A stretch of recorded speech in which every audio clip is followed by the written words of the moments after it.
Yogaha Karmasu Kaushalam.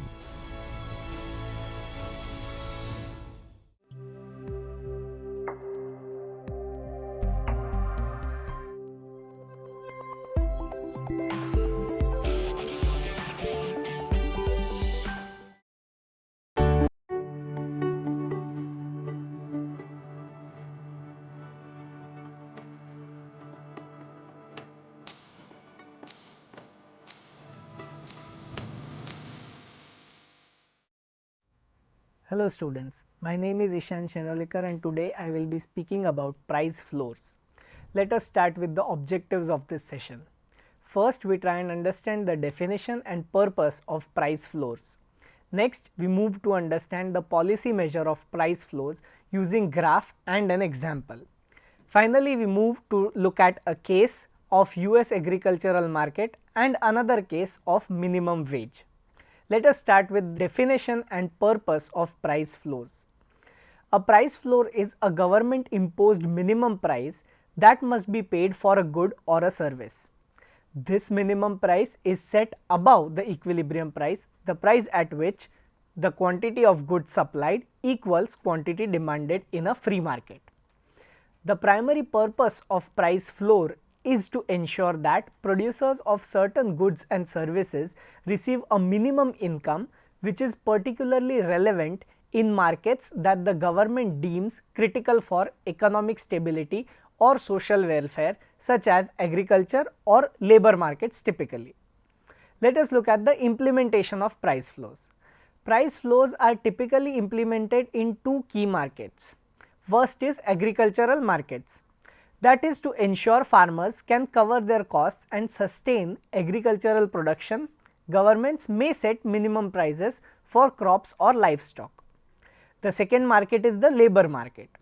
Minimum wage laws are a common form of price floor, intended to ensure that workers receive a livable wage. Let us look at the market effects of price floor in general. The imposition of price floor has several significant effects on market outcomes. First could be surplus creation. When a price floor is set above the equilibrium price, it results in a surplus. This occurs because at a higher price, it encourages producers to supply more of goods than consumers are willing to buy at that price. For example, in labor market, a minimum wage set above the equilibrium price or wage in this essence can lead to unemployment as more workers are willing to work at the higher wage, but employers are not willing to hire as many workers at that wage. Next is government intervention and market efficiency. To address the surplus, the government often intervenes further. In agricultural markets, for example, this might involve purchasing the excess supply, storing it and subsidizing exports. These actions, while necessary to support the price floor, can lead to inefficiencies and increased government expenditure. The next point could be distorted market signals. Price floors distort the natural price signal that balance supply and demand. Producers may continue to produce goods that are not in demand, leading to resource misallocation. For example, in the labor market, a high minimum wage might encourage more individuals to seek employment even if there aren't enough jobs available at that wage level. Next is black markets and non-monetary transactions. In some cases, price floors can lead to the development of black markets where goods are sold at lower prices, bypassing legal restrictions. Alternatively, non-monetary transactions might become more prevalent as parties seek to avoid imposed minimum prices. Let us look at the general cases of price floors. Agricultural price supports. In the United States, for example, the government has historically set price floors for various agricultural products such as wheat, corn and dairy. By setting these price floors, the government aims to stabilize farmers' incomes. However, the resulting surpluses have led to significant government costs in purchasing and storing the excess production or subsidizing exports. Another important case is minimum wage laws. The introduction of minimum wage laws aim to ensure workers earn enough to support themselves. While the policy's intention is to reduce poverty and inequality, setting the minimum wage too high can lead to unemployment, especially among low-skilled workers and young people entering the labor market. Studies show mixed results on the overall impact of minimum wages, with some evidence suggesting modest increase in wages for low-income workers, but also potential job losses in certain sectors. We shall study these cases in detail later in this session itself. Now let us look at the economic implications of price floors. First is welfare effects. Consumer surplus is one such area. Price floors typically reduce consumer surplus because consumers have to pay a higher price for goods or services. Next is producer surplus on the other hand. While producers receive higher prices, which can increase their surplus, the benefits are unevenly distributed. Producers who can sell their goods benefit, but those who are unable to sell due to reduced demand or government quotas do not benefit. Next is deadweight loss. Price floors create deadweight loss as well. Deadweight loss is a loss of economic efficiency when the equilibrium outcome is not achievable. The surplus of goods represents wasted resources that could have been used more efficiently elsewhere. Next, long-term market adjustments. In the long term, persistent price floors can lead to structural changes in the market.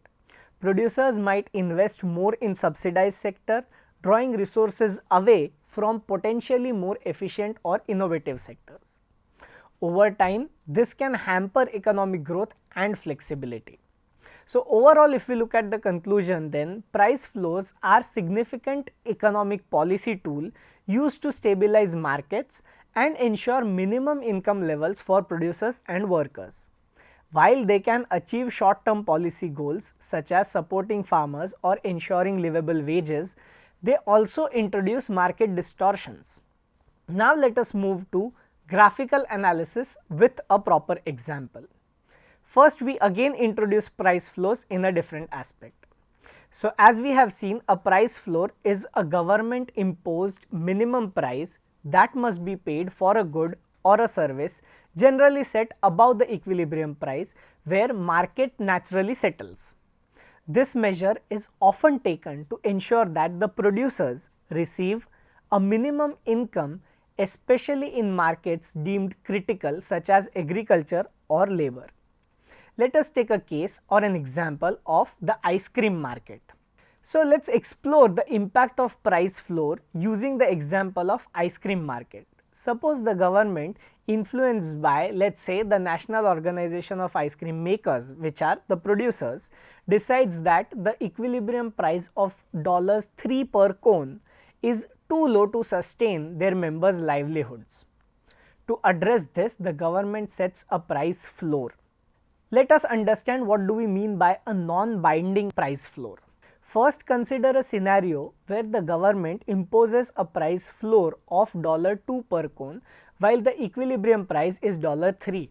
As illustrated in panel A of figure 1, you can see that the price floor is not binding because it is set below the equilibrium price. In this situation, the market continues to operate at equilibrium price of 3 per cone, and the price floor has no practical effect on the market outcomes. The forces of supply and demand naturally balance the market at the equilibrium price. Now moving on to the other part, that is binding price floor. So let us consider a more impactful scenario. In panel B of figure 1, the government sets a price floor of $4 per cone, which is above the equilibrium price of $3. Here, the price floor becomes a binding constraint. The market forces of demand and supply will try to push the price up towards the equilibrium, but the legal restriction prevents the price from falling below $4. Consequently, the market price is fixed at $4 per cone. Let us look at the market outcomes with a binding price floor. At this elevated price, the quantity of ice cream that producers are willing to supply, that is 120 cones, exceeds the quantity that consumers are willing to purchase at that price, that is 80 cones. This results in a surplus of 40 cones. Producers therefore face an excess supply situation where some of them are unable to sell their ice cream at the imposed price floor of $4. Let us look at the implications of this surplus. Just as price ceilings can lead to shortages and inefficient rationing mechanisms, price floors can result in surpluses and undesirable outcomes as well. In the case of ice cream markets, sellers might start appealing to the personal biases of buyers, perhaps favoring friends, family or specific racial or ethnic groups to sell their products. This could lead to discriminatory practices, undermining the efficiency and fairness of the market. Let us look at a comparison of this scenario with a free market. In a free market without any price control such as price floors, prices act as the natural rationing mechanism. The equilibrium price ensures that supply matches demand and sellers can sell all they want at the given price. There are no artificial surpluses or shortages and the market operates efficiently with prices reflecting the true value of goods and services. Looking at the conclusion of this particular example, price floors, while intended to protect producers and ensure minimum incomes, can lead to significant market distortions. When set above the equilibrium price, they create surpluses leading to inefficiencies and potentially unfair market practices. The example of ice cream market demonstrates how binding price floors disrupt the natural balance of supply and demand, resulting in excess supply and the potential for discriminatory rationing mechanisms. Free markets, by contrast, use prices to balance supply and demand efficiently, thus avoiding the pitfalls of government imposed price control. Now let us look at the cases that we saw in short in the beginning of the session. First case is the agricultural market. Let us look at the general background or general introduction of this case. So price floors are used by the governments to ensure that certain critical industries remain viable by guaranteeing minimum income for producers. One of the most prominent examples of price floors is found in the agricultural sector of the United States, specifically in the markets for dairy products such as milk. If we look at the general background, then in the US, the federal government has historically intervened in the dairy market to stabilize prices and ensure consistent income for dairy farmers. This intervention includes setting a minimum price that milk processors must pay to dairy farmers, commonly known as a price floor. The Agricultural Adjustment Act of 1933 and subsequent legislations provide the framework for these price controls. Let us look at the implementation of price control with respect to this case. The US government sets a price floor for milk to ensure that dairy farmers receive a minimum price per hundredweight. So this is nothing but a unit of definition for a specific quantity, generally called CWT for milk. This price floor is typically above the equilibrium price that would naturally occur in the free market. So first, what about the equilibrium price? Let's assume that the free market equilibrium price is $15 per, where the quantity supplied equals quantity demanded. Next, how about price floor that comes into the picture? The government sets a price floor at $20 per CWT to ensure dairy farmers can cover their costs and maintain profitability. So let's look at the market outcomes with the price floor. When the price floor is set above the equilibrium price, several economic outcomes may follow. In this case, surplus of milk. At the price floor of $20, dairy farmers increase production because they are guaranteed a higher price. However, consumers demand less milk at this higher price. Let's assume that at $20, the quantity of milk supplied is 150 million units, but the quantity demanded is only 100 million units. This results in a surplus of 50 million units of milk. Next aspect to this would be government purchases. To maintain the price floor, the government often purchases the surplus milk to remove it from the market. This intervention is necessary to keep the market price at the floor level. The government might store the surplus, distribute it through food aid programs, or convert it into non-perishable products like cheese or butter. The government incurs significant costs in purchasing, storing, and eventually disposing of surplus milk. These costs are funded by taxpayers. The price floor leads to market inefficiencies as well. Resources are misallocated as dairy farmers produce more milk than the market demands because of a higher price that they receive. The overproduction diverts resources from other potentially more productive uses. What about the consumer impact? Consumers face higher prices for milk and related dairy products. The higher price disproportionately affects low-income households who spend a larger portion of their income on essential goods like food. And looking at the long-term adjustments, over time dairy farmers might become reliant on government support and less responsive to market signals. This dependence can stifle innovation and efficient improvements in the dairy sector. Let us look at a comparative analysis for this case, looking at a free market scenario. To understand the impact of price floor, it is helpful to compare it with a scenario without government intervention. So, equilibrium in the free market is at the price of $15 per unit, where supply equals demand at 125 million units. Resources would be allocated efficiently, with dairy farmers producing only the quantity of milk that consumers demand at the equilibrium price. Dairy farmers would have stronger incentives to innovate and improve efficiency to remain competitive, as they could not rely on government support. So, looking at the overall conclusion of this particular case, the implementation of price floor in the US dairy market demonstrate both intended and unintended consequences of government price controls. While the policy aims to ensure a stable income to dairy farmers, it leads to market distortions such as overproduction, surpluses, management costs, and higher prices for consumers.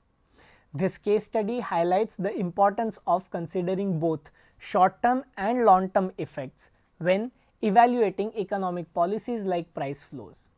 In contrast, a free market approach would lead to more efficient resource allocation, though it might not provide the same level of income stability for the producers. Let us look at another case of minimum wage.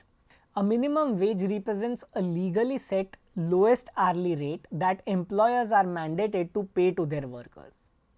This concept serves as a prime example of price floor in economic terms. The United States Congress first introduced the minimum wage through the Fair Labor Standards Act of 1938, aiming to ensure the workers a minimally adequate standard of living. As of 2015, the federal minimum wage stood at $7.25 per hour, though some states have higher rates.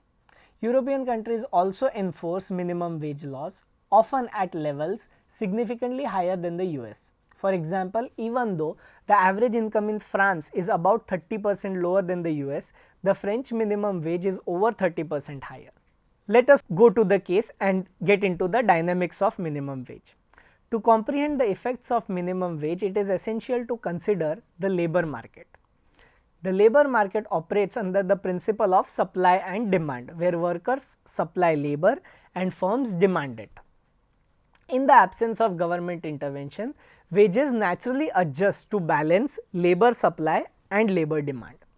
Moving on to the effects of this minimum wage policy, when the government imposes a minimum wage above the equilibrium level, the dynamics change. For example, non-binding minimum wage. If the minimum wage is set below the equilibrium price, it will have no impact because the market wage naturally remains above the floor. Looking at the other aspect, that is binding minimum wage, if the minimum wage is set above the equilibrium price, it results in surplus of labor. For example, if the equilibrium wage is $10 per hour and the minimum wage is set at $15 per hour, then the quantity of labor supplied would exceed the quantity of labor demanded, leading to surplus labor, that is unemployment in general terms. The same can be observed from figure 2, where panel A shows market without intervention and panel B shows minimum wage policy enforced by the government. So here you can see panel A where the market is free and there is no imposition, whereas in panel B there is a binding minimum wage and you can observe that there is a surplus labor which is not consumed by the industry and hence there is unemployment. Let us look at the implications of a binding minimum wage. So as we have seen, a higher minimum wage means more people are willing to work at that wage, but fewer people or employers are willing to hire at the increased cost, creating a surplus of labor. While the minimum wage increases the income of workers who retain their jobs, it adversely affects those who cannot find work due to the higher wage floor. The labor market is not homogeneous. The impact of minimum wage varies across different types of workers. Highly skilled and experienced workers usually earn well above the minimum wage, so they are unaffected. Conversely, teenagers and low skilled workers are more likely to be impacted because the equilibrium wages are closer to the or below the minimum wage. What is the impact of teenagers in particular? Teenagers often have lower skills and experience, making them more vulnerable to minimum wage laws. They might accept lower wages for the sake of gaining experience. However, a binding minimum wage can reduce employment opportunities for them. Studies indicate that a 10% increase in minimum wage can reduce teenage employment by around 1 to 3%. This decrease is significant as it does not uniformly raise all wages, but rather affects those earning near the minimum wage. If we look at the long-term effects of this, a higher minimum wage attracts more workers, including those who might drop out of school to take advantage of higher earnings. As more teenagers enter the job market, those who have previously employed might lose their jobs to new entrants willing to work for a higher wage. Let us look at the debate on minimum wage. First is advocates' perspectives. Advocates argue that the minimum wage helps raise the income of the working poor, providing them with better standard of living. In 2015, the annual income for 2 adults working full-time at minimum wage was around $30,000, slightly above the poverty line for a family of 4, but still below the median family income in the US. While acknowledging some adverse effects like unemployment, the supporters believe these are outweighed by the benefits of higher wages for low income workers particularly.